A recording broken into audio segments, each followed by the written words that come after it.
To say that I'm a Lord of the Rings fan is a mild understatement. I am a huge Lord of the Rings fan. Lord of the Rings is my jam. It was my Star Wars, effectively, because I was 12, 13 when the first film came out. And just for those hardcore book people, no, I didn't even know there was a book called Lord of the Rings before the film came out. But I can assure you, as soon as the film came out and I found out that there were books and a whole world of Middle Earth in different novelizations, I then dived right into it. And I own all the books now. So I am all up in the world of Middle Earth and everything J.R. Tolkien created. It's great. So when I heard that there was a Lord of the Rings Return to Moria game coming out where you're playing as a dwarf, I got a little excited. Then I saw the initial release in gameplay and I got less excited. I saw that it was an Epic Game Store exclusive, which was a very stupid move. If you're ever making a game for PC, do not make it Epic Game Store exclusive. That is a big no-no. And it's also then basically it was released on PlayStation 5. As of recording in 2023, it was released on PC, Epic Game Store, you fool of a toque, and PlayStation 5, and is scheduled to come out on Xbox Series X and S soon.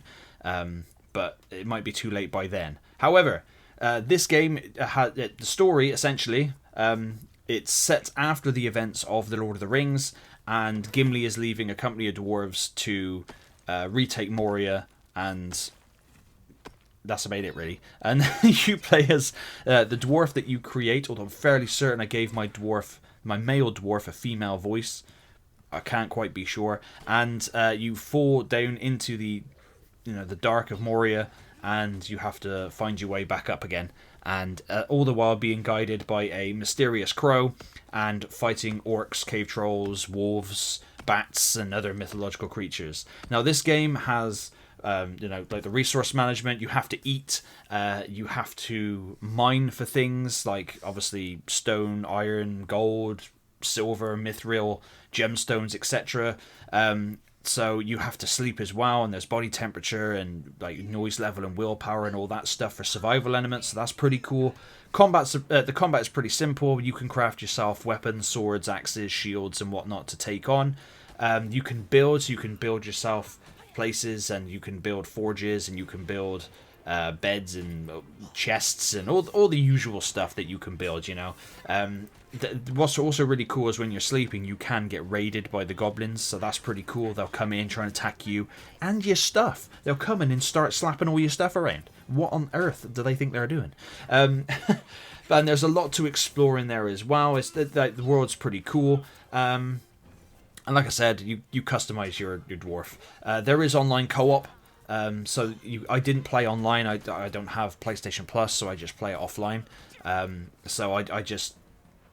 I'm just quite happy running around doing my own thing. Now, on paper and in theory, that sounds great, especially for fans of survival games. Now, I generally am not a fan of survival games because I can't dedicate that much time to them to get good and learn all the ins and outs about them. But because I'm a Lord of the Rings fan, I gave this one more of a bash. And it is a lot of fun. However, it doesn't run very well. Now, like I said, I played this on PlayStation 5, and this is several months after its release, and there are frame drops and stutters for days, man, and that should not happen. I understand the developers, Free Range Games, are a low-key developer. I get that, I understand that, but please, for the love of God, fix your game. I don't know how the PC version fares, but the PlayStation version definitely has frame drops. Now, I did not grab this game full price, thankfully. I got this game for like 15 quid on the sale, and I think that's about fair for the game. For the quality of the game you're getting, that's about fair. And the only real major drawback, like I said, is the frame drops. Apart from that, it's actually quite a fun game and has a lot to offer, especially for the people that love survival games. Just going around mining, slapping orcs, goblins and stuff in the face. That's always fun.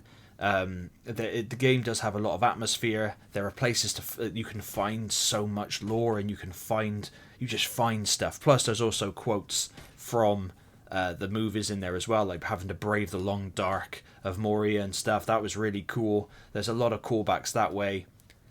it is good. It is a good game. It just has the stability issues with its playing. But apart from that, if it goes on the cheap, it's definitely worth picking up. But don't expect something astronomically amazing just because it has the Lord of the Rings written on it. That doesn't mean anything anymore. We all know that with Rings of Power. But as always, please let me know in the comments down below if you have played Return to Moria, or if this is a game that you've been checking out, if you're thinking about getting it. Like I said, it is good, especially if you're into the survival thing. Just temper those expectations, because if you just lower that bar, you could end up having a ton of fun. And as always, thank you very much for watching.